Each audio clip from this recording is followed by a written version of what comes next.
The Ghost Hunter by Ivan Jones. Read by Dominic Taylor. Chapter 1. Dead of Night. It was the dead of night. Roddy Oliver turned over in bed and woke up. The church clock chimed 2. The wind moaned in the roof of the old house, but Roddy knew it wasn't the clock or the wind that had woken him. Rolling back the bedcovers from his face, he squinted into the gloom. He could see the grey outlines of his wardrobe and work desk. Outside, the guttering clattered. An old gate was creaking to and fro on its rusted springs. Then a beam of light flickered across the far wall of the bedroom. Roddy caught his breath.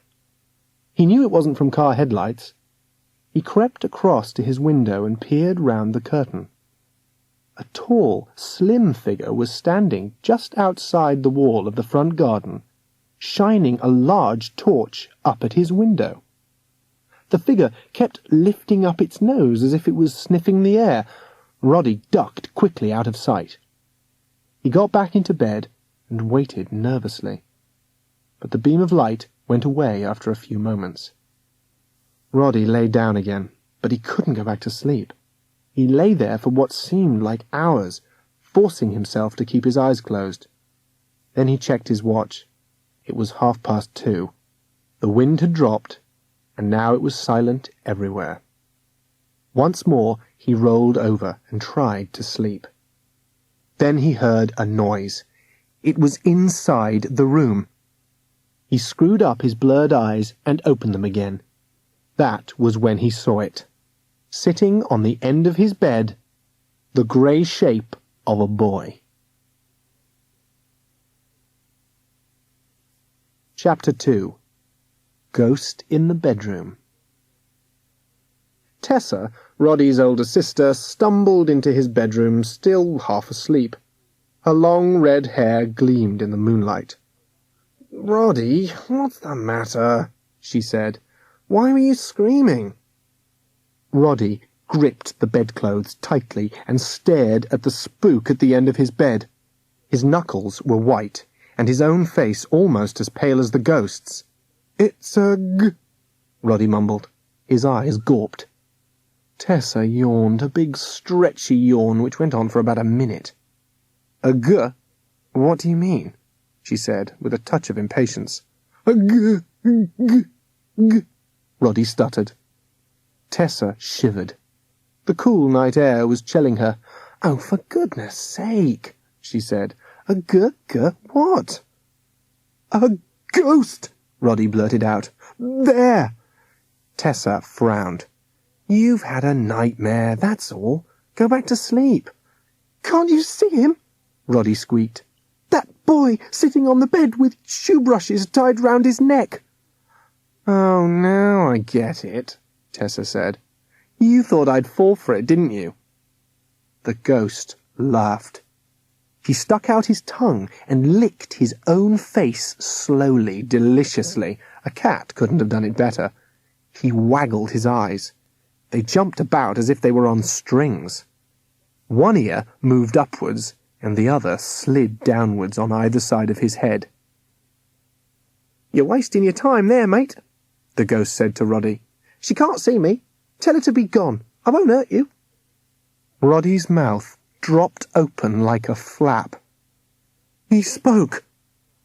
"I've had enough," Tessa snapped, getting me out of bed at this time of night. "Don't leave me." Roddy grabbed his sister's hand. The ghost floated upwards and settled on Tessa's head. "He's sitting on your head," cried Roddy. "Roddy," cried Tessa, "let me go, or I'll call Dad." The ghost shot up to the top of the wardrobe. "How would you like to be able to do this?" he crowed. Roddy let go of Tessa's hand in surprise, and Tessa stomped out of the bedroom. The ghost boy drifted down to the floor and walked towards the bedroom wall, waving his hand and laughing. "See you tomorrow," he said. As he reached the wall, he passed straight through it. Chapter 3. Shiny shoes. Next morning, Roddy wondered if perhaps he dreamed the whole thing. It stayed on his mind as he went down for breakfast, which was probably why he managed to stay out of a row with Tessa. "Who's finished the honey crunch?" she demanded, as soon as she sat down at the table. Roddy was too busy thinking his own thoughts to reply. His father passed through the kitchen on his way to the office. "Thanks for polishing my shoes, love," he said to his wife, giving her a peck on the cheek. "I've never seen them with such a shine." "I didn't do them," Roddy's mum exclaimed. "It must have been Tessa." "No, it wasn't me," said Tessa. "Roddy?" asked his dad. Roddy shook his head and looked down at his own black school shoes. He hadn't noticed when he'd first put them on, but they were shining like mirrors. "Well, there's a mystery for you," Mr. Oliver said, making for the door. Soon after, Tessa and Roddy set off for school. Roddy pulled out an old tin from his pocket. It was labelled Worms. "Want a piece of chocolate?" he said to Tessa as he removed the lid. A look of horror crossed Tessa's face. "Ugh, no thanks," she replied. "You're disgusting." "I haven't had any worms in it for weeks."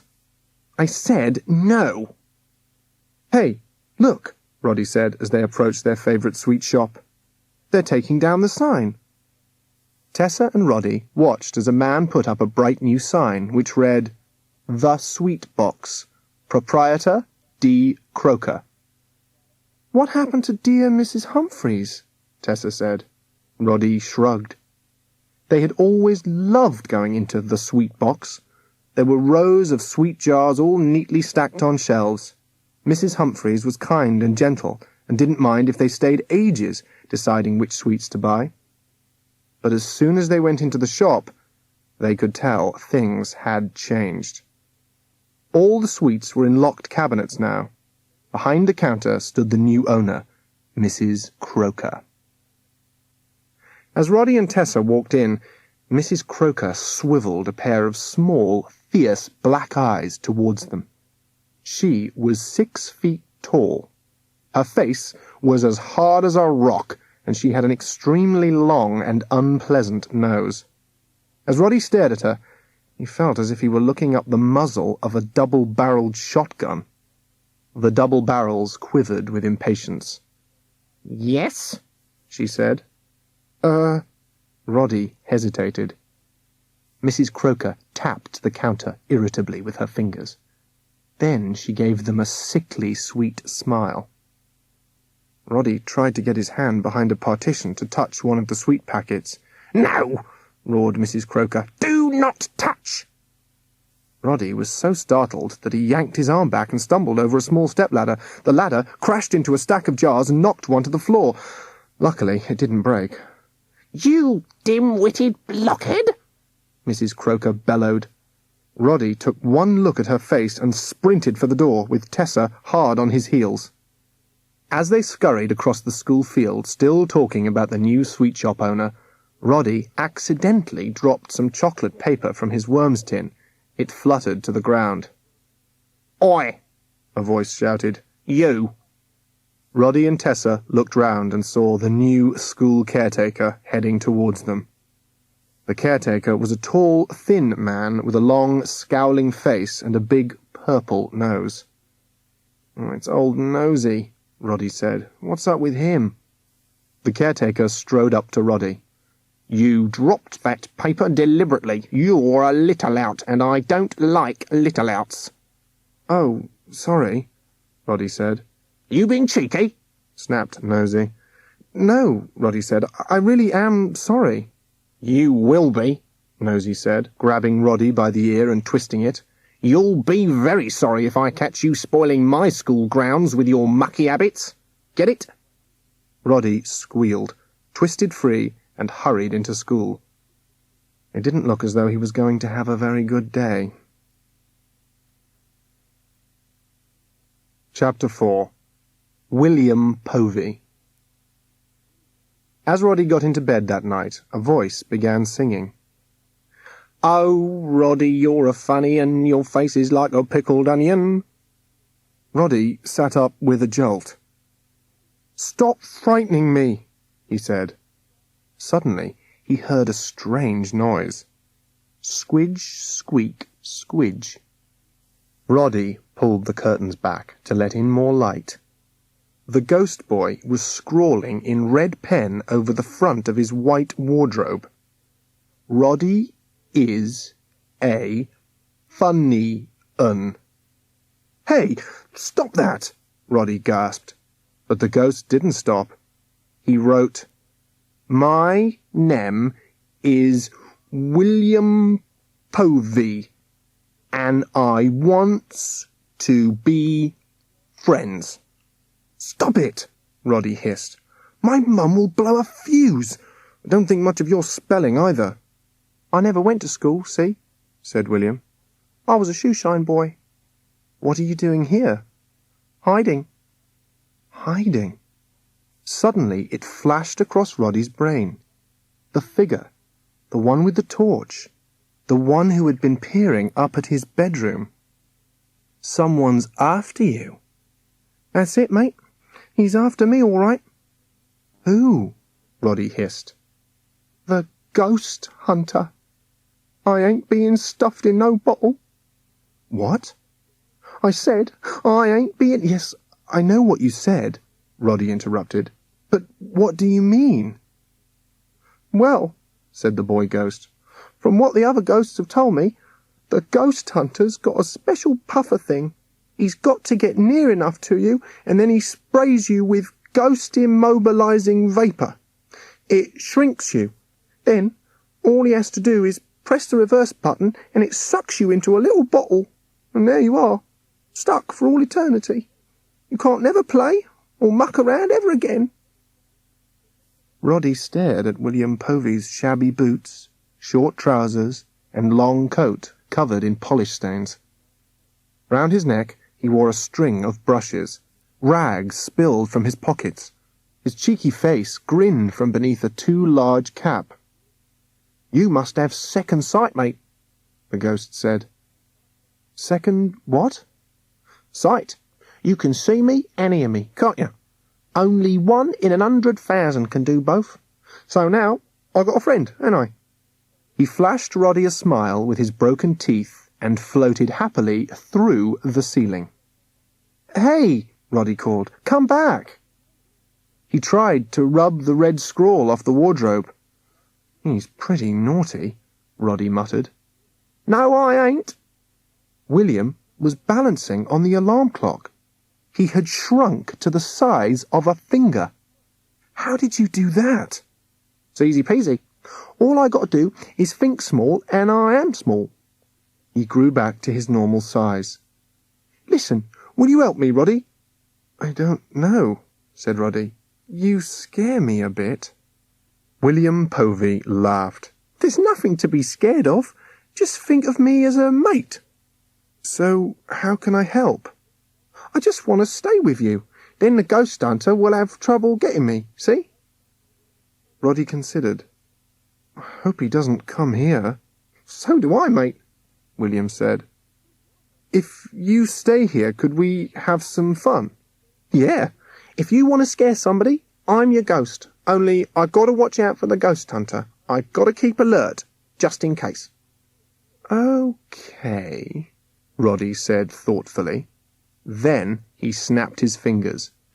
"I'll tell you who we could scare first." "Who?" said William. "My awful sister," said Roddy. "Let's scare the pants off her."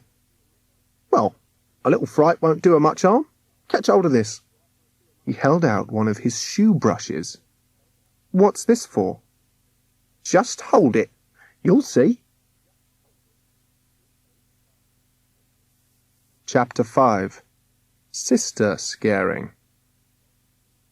As soon as Roddy's fingers touched the brush, a cold shiver ran along his arm.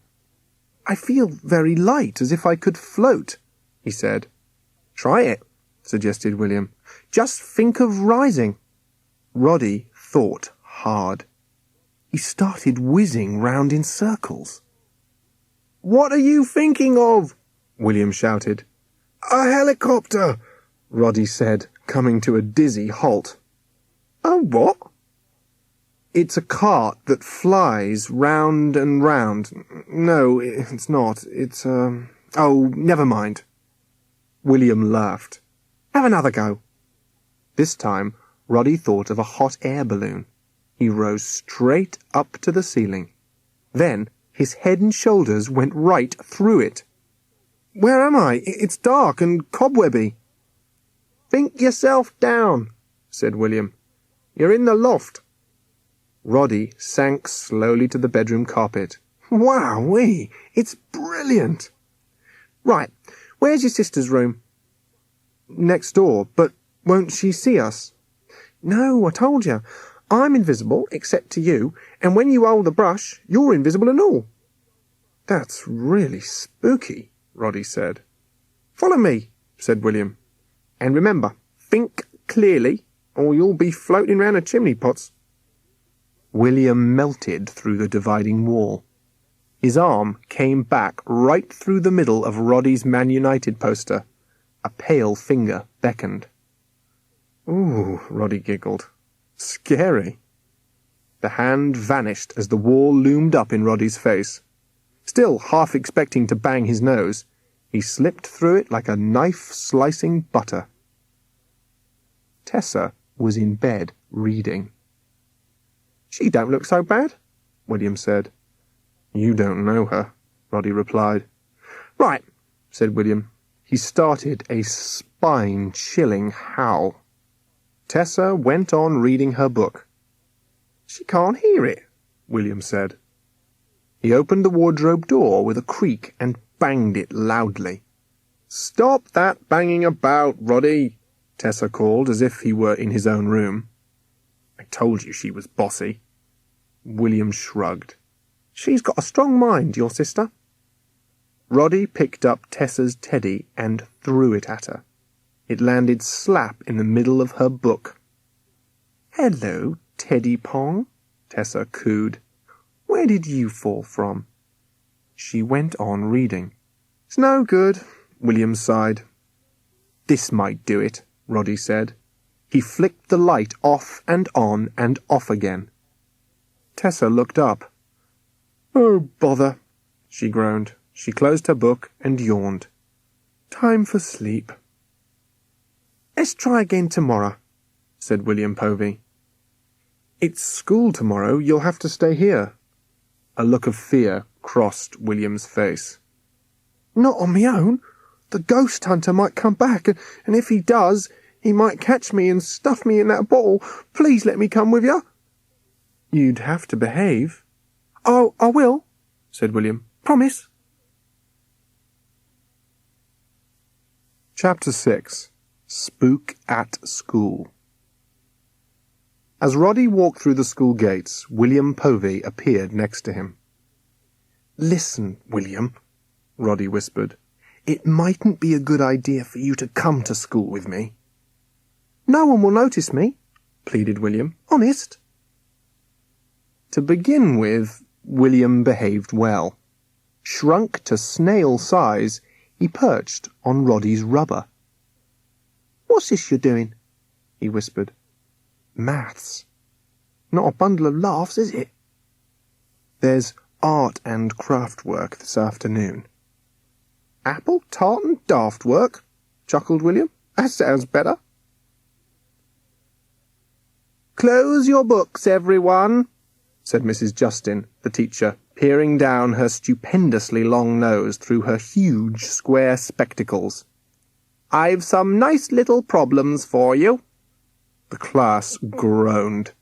Mrs. Justin's nose twitched with annoyance as it swept in an arc from one side of the class to the other. Stop moaning at once, she said. These problems are very good for you. Now, if Mr. A buys 9 peaches at 9 pence each, how much change would he have out of a £1 coin? Roddy? Roddy stared at the blackboard.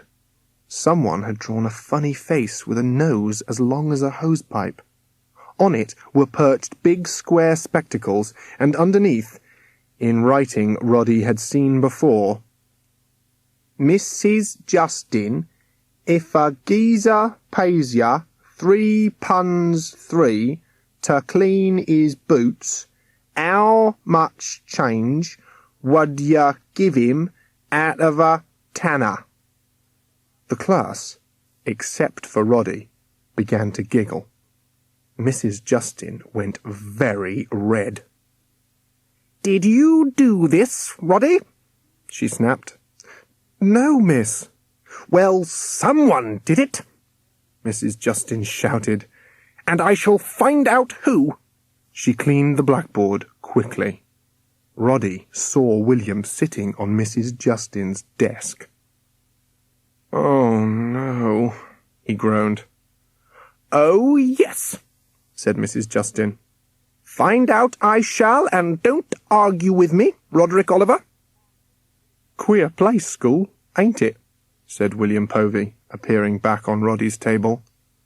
"Oh, shut up," Roddy said, without thinking. Mrs. Justin swung round.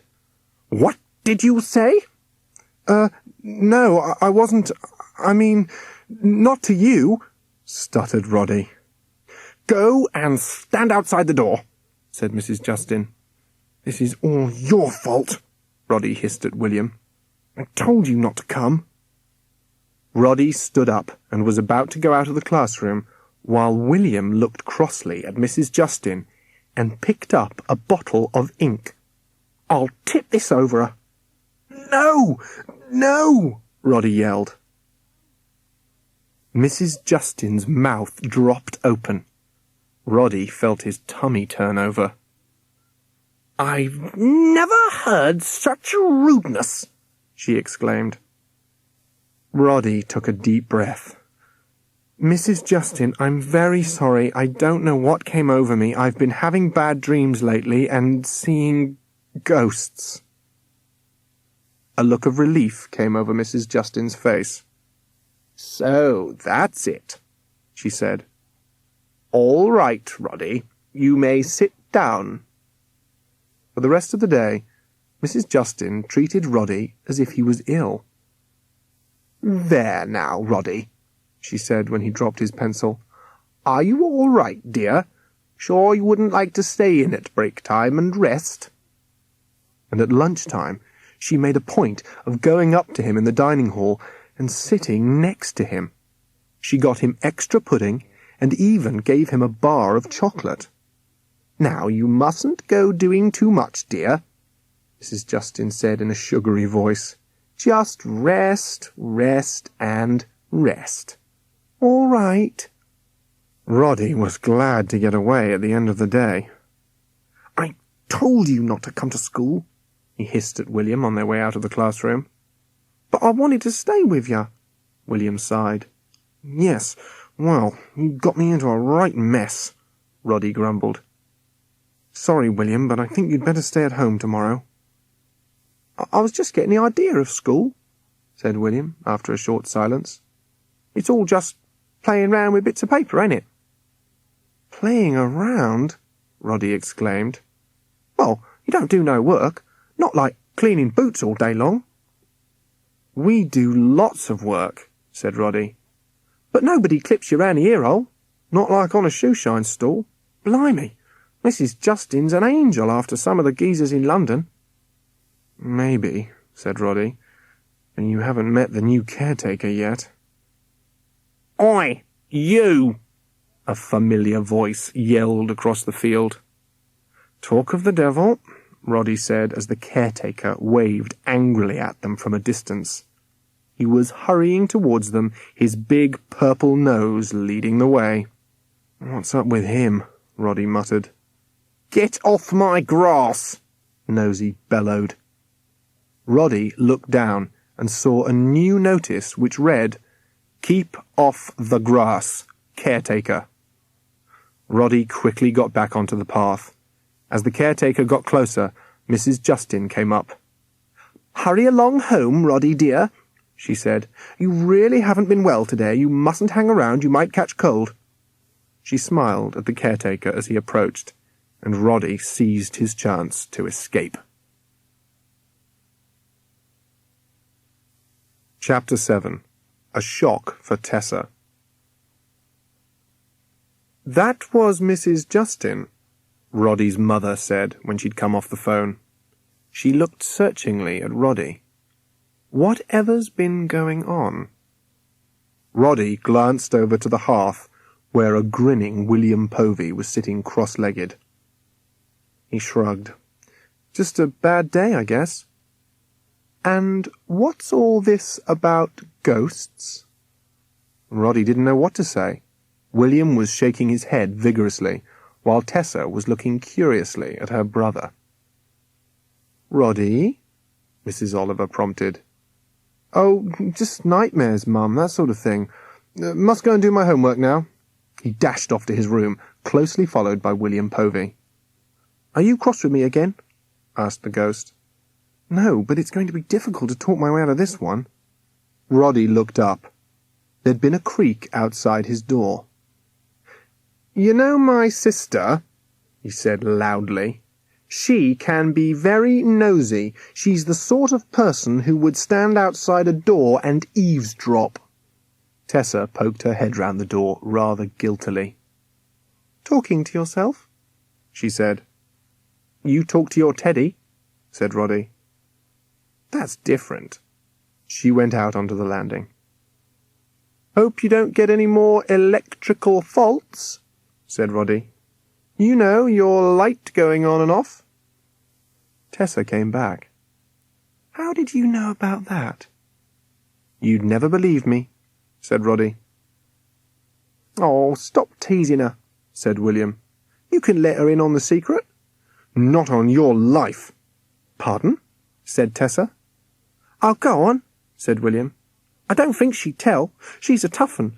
We could do with her help to beat the ghost hunter." And he looked nervously towards the bedroom window. "Will you promise to keep a secret?" asked Roddy. "Yes," said Tessa. "I've got a new friend. He's a what?" asked Tessa. "A ghost," said Roddy. "I can see now why Mum's looking worried." "There, told you she wouldn't believe me," said Roddy. "Give her a chance, mate. Remember, she can't see or hear me like what you can." Tessa began to walk haughtily out of the room. William glided across and thrust one of his brushes into her hand. As soon as it touched her, it became visible to her. She stared at it in surprise. "Where did that come from?" she squealed. "My friend gave it to you," said Roddy. "Your friend the, ghost?" "Tell her to look up at the ceiling," said William, floating above their heads. "Look up," said Roddy. For once, Tessa did as he asked her. What she saw made her squeal once more. "How can she see you?" asked Roddy. "The brush," explained William. "It's changing her peepers." "I heard him too," shrieked Tessa. "Shh," warned Roddy. "You promised to keep William a secret, remember?" "William?" "Tessa, this is William Povey." William flitted down from the ceiling and stood in front of Tessa, grinning and holding out his hand. Tessa couldn't bring herself to touch it, but managed to say in a squeaky voice, "Hi, William." Roddy secretly thought to himself how much braver Tessa was being about meeting William than he had been himself. "Can I show her what I can do when you give me a brush?" asked Roddy. It was the first time he could ever remember being able to show Tessa how to do something. It was great. Then, just as the three of them were floating up into the loft, they heard Mrs. Oliver calling them for tea. Tessa lost her concentration and came down to the bedroom carpet a bit more suddenly than she should have done. "Ouch," she said, rubbing her behind. "You'll get the knack," William promised. "Just a bit more practice." Tessa was shiny-eyed. "Thanks for letting me in on this," she said to them both. "I haven't enjoyed myself so much in ages." "Come back to my room at bedtime," said Roddy. "We've got lots to tell you, especially about—" He looked at William. "Somebody who's after our friend, trying to catch him." "Catch you?" Tessa said. Yes, William said. We need your help. Chapter 8. The Ghost Hunter. Now, said Tessa, settling herself down on Roddy's floor at bedtime. What's all this about? William's in danger, said Roddy. Is this true? Asked Tessa. Yes, he shrugged. A bit of bother-like. The ghost hunter's after him, said Roddy. Ghost hunter? Tessa repeated. He's after me all right, explained William. He collects us in little bottles. He shuddered at the thought. Collects you? Tessa said. Yeah, all sorts of ghosts from different ages. He's got an Elizabethan lady-in-waiting, so I heard, and a Roman centurion. He ain't got no Victorian kids yet, you see, so I'd be a good nab. Weird, cried Tessa. How does he catch you? They explained to her about the puffer and the bottle. Are you safe here? Asked Tessa anxiously. I dunno for certain. I reckon he couldn't get close enough unless he came right into the house, and he wouldn't dare with you all around, would he? I don't know, Roddy replied. We'll have to think of making you ghost hunter proof. But how? He wondered. William polished one of Roddy's school shoes furiously. So that's why all our shoes are gleaming, laughed Tessa. But look, are you sure there really is a ghost hunter? Couldn't he be just a sort of bogeyman that the other ghosts have made up to frighten you? No, he's real all right, said William. Have you actually seen him? Tessa went on. Yes, I seen him, only at a distance, mind. And I did too, said Roddy excitedly. The first night William came, I saw him shining his torch up at my bedroom window. What distinguishing features does he have? Asked Tessa. Pardon? Said William. What does he look like, she means, Roddy volunteered. Oh, very tall, as Roddy here probably noticed, and pretty thin. He's always been too dark to see his face, but the others have told me about his nose, like. Nose? Asked Roddy. It's on the long side. In fact, it's the biggest conch you ever clapped eyes on. Roddy was looking thoughtful. He sniffs us out, like a bloodhound. How weird, said Tessa. Do ghosts smell different then? It's hard to explain, said William. He turned to Roddy. You know you've got second sight? Yes, replied Roddy. Well, the ghost hunter has got second smell. His nose is very, very sensitive to ghosts. Wow, said Tessa. And you know I told you only 1 in 100,000 has the second sight? Well, only 1 in 10 million has second smell. Tessa, Roddy ventured, you don't think it could be Old Nosy, do you? Maybe, said Tessa. He's only just moved into the area, and he's tall, with a huge nose, and he's horrible. Who's this? Asked William. The new caretaker, said Roddy. You know, the one who started yelling. It could be him. And to think you were with me when he was so close. It's a good job Mrs. Justin came along. William looked scared. How long has the ghost hunter been after you? Asked Tessa. A few months, William replied, sniffing nervously. Well, stop worrying, said Tessa protectively. We won't let him bottle you, will we, Roddy? No, said Roddy firmly. We won't. Thanks, William said. You two are just what I need. A couple of good mates. Tessa said good night and padded off to her own room, while Roddy got ready for bed. As Roddy was dropping off to sleep, William whispered in his ear. Do you have to frighten the life out of me? Roddy snapped. Quiet, hissed William. Look at the window. Through the thinnish curtains shone the unmistakable beam of a torch. Roddy crept across to the window on hands and knees and peeked out. At first he was blinded by the torchlight, but as the beam swung away, he saw the same tall, thin figure as before, muffled in a large mackintosh. "Is it him?" whispered William. "Yes," Roddy whispered back. "He's moving along the hedge." "Oh, what?" "He's got his hand on the gate." "Is he coming in?" "Yes, he's lifting the latch," Roddy whispered. "He's come into the garden. He's standing on the lawn. He's still looking up." The torch beam swung again across the curtains. Roddy ducked down. When the torch beam moved away, he peeped out once more. "What's he doing now?" William said. "He's looking round. I think he... Oh no! He's found my dad's ladder!"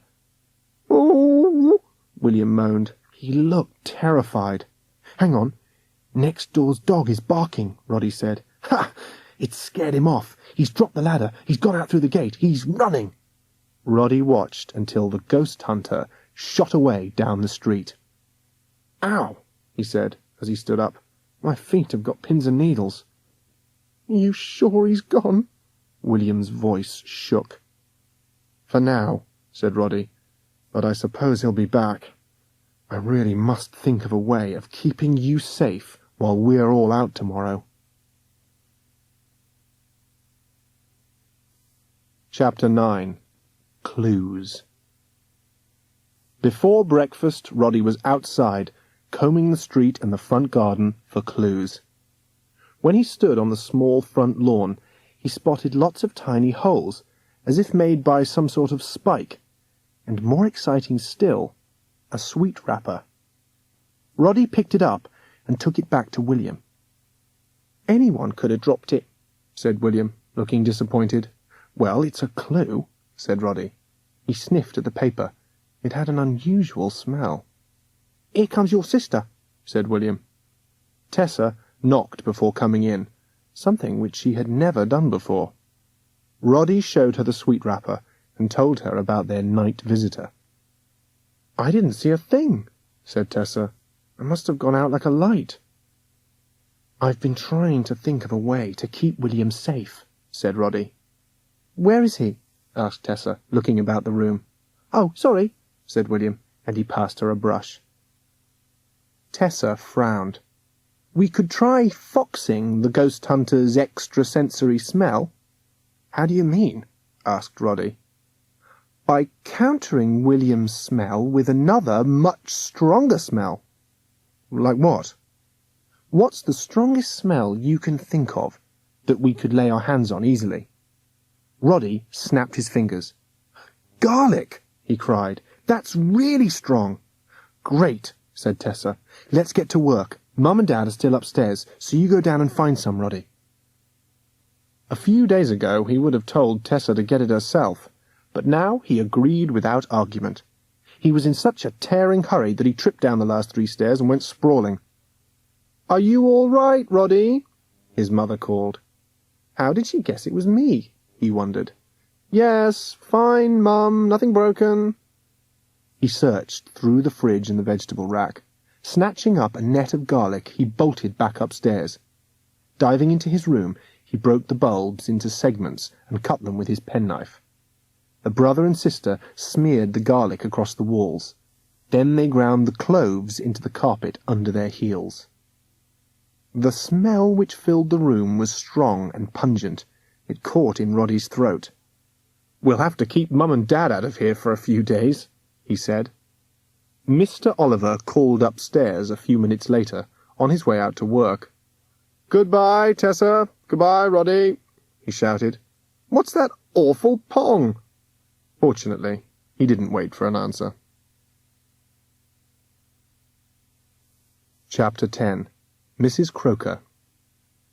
Despite a very easy day at school, with all the teachers being extra nice and no encounters with old Nosy, Roddy felt troubled. William's safety was uppermost in his mind, and he was desperate to get home to check if he was all right. As soon as he'd let himself in, he rushed upstairs to his room. "William!" He wasn't anywhere visible. The garlic fragrance made his eyes water a little. "William!" he called again, a stab of fear passing through his chest.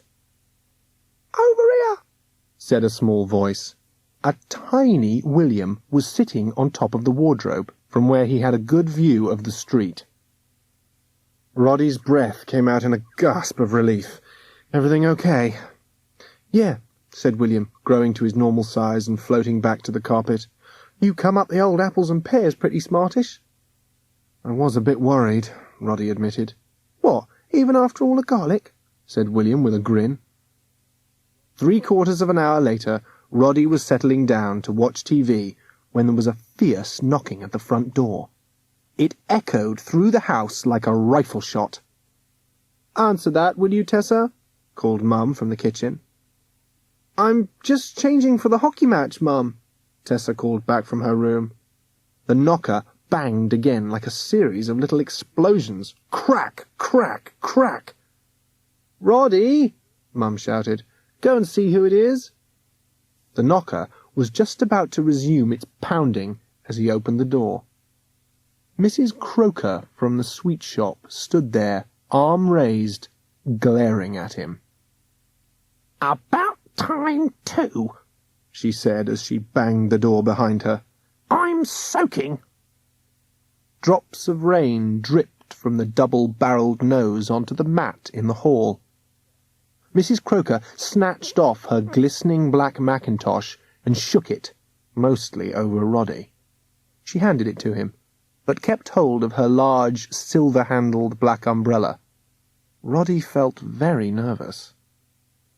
Why had she come to his house? It must be something to do with knocking over the sweet jars the other day. "Where's your mother?" she demanded. "She's in the kitchen," said Roddy.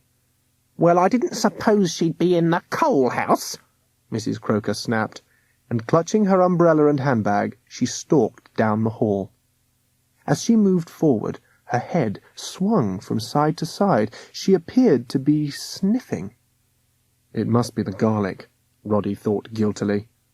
Mrs. Oliver came out of the kitchen, looking flustered. "Mrs. Oliver," said Mrs. Croker abruptly. "I'm Mrs. Croker, the new proprietor of the sweet box. I have a complaint about your son." "Complaint?" said Mrs. Oliver, going pale. "Yes, I've come to discuss his behaviour." Mrs. Oliver led her into the sitting room, and Roddy took the opportunity to get out of the way. Tessa passed him, clutching her sports bag. "See you later," she said, grinning. Roddy rushed up to his room to see William. "Guess what?" he said. "That new woman from the sweet shop has come to complain about me." "Don't worry," said William. "Leave it to me. I'll make sure she never comes back." "Roddy," called his mother from the sitting room, "can you come down here, please?" Roddy went into the room. Mrs. Croker was sitting in the rocking chair, sucking on a sweet. "Sit down, Roddy," his mum said. "Mrs. Croker has been telling me that you broke several jars of sweets the other morning and ran off without even apologizing." Roddy gulped.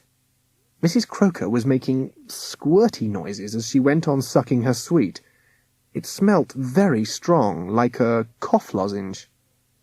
I'm very sorry, Mrs. Croker, for knocking them over, but—" Here he looked at his mum for support. "I didn't break anything, I'm sure of that." "Roderick," Mrs. Croker said in a warning tone, "I hope you're not calling me a liar." She moved the sweet to the other side of her mouth and squodged it into her cheek. Roddy looked in horrified appeal at his mother, but she wouldn't return his gaze. "The thing is, Roderick," said Mrs. Croker, tapping the silver tip of her umbrella on the floor for emphasis, "someone's got to pay for the damage you caused." "Well, I don't know, Mrs. Croker," said Roddy's mother timidly. "If Roddy didn't break anything—" Roddy was staring absent-mindedly at the little dents Mrs. Croker's umbrella tip had made in the deep pile of the carpet. They reminded him of something. "Now let's have no nonsense," Mrs. Croker barked.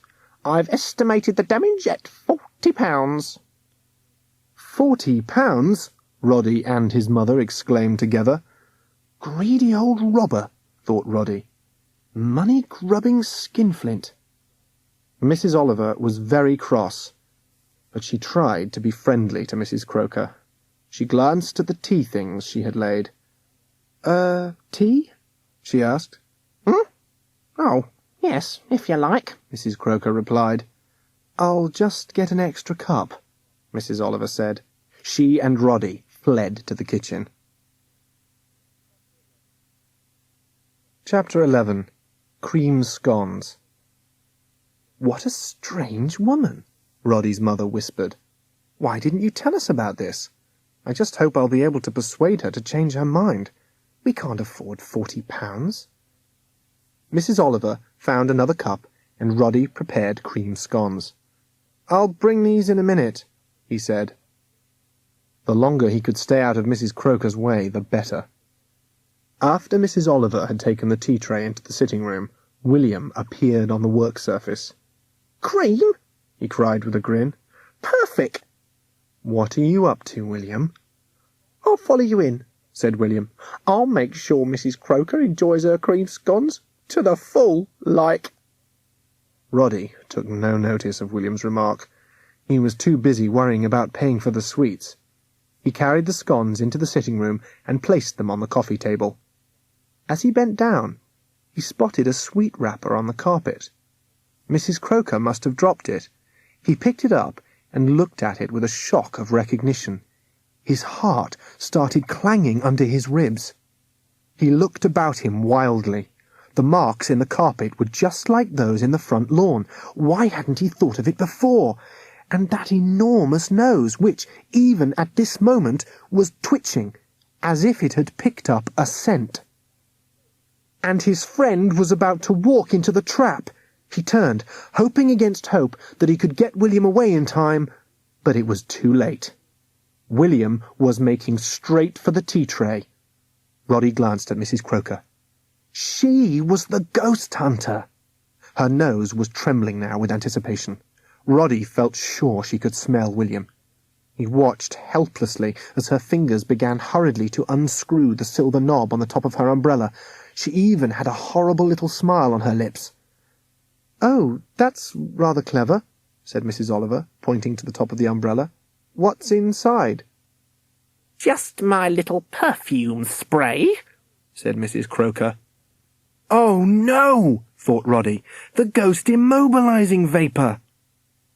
He edged up to William, who was selecting the creamiest scone as a missile.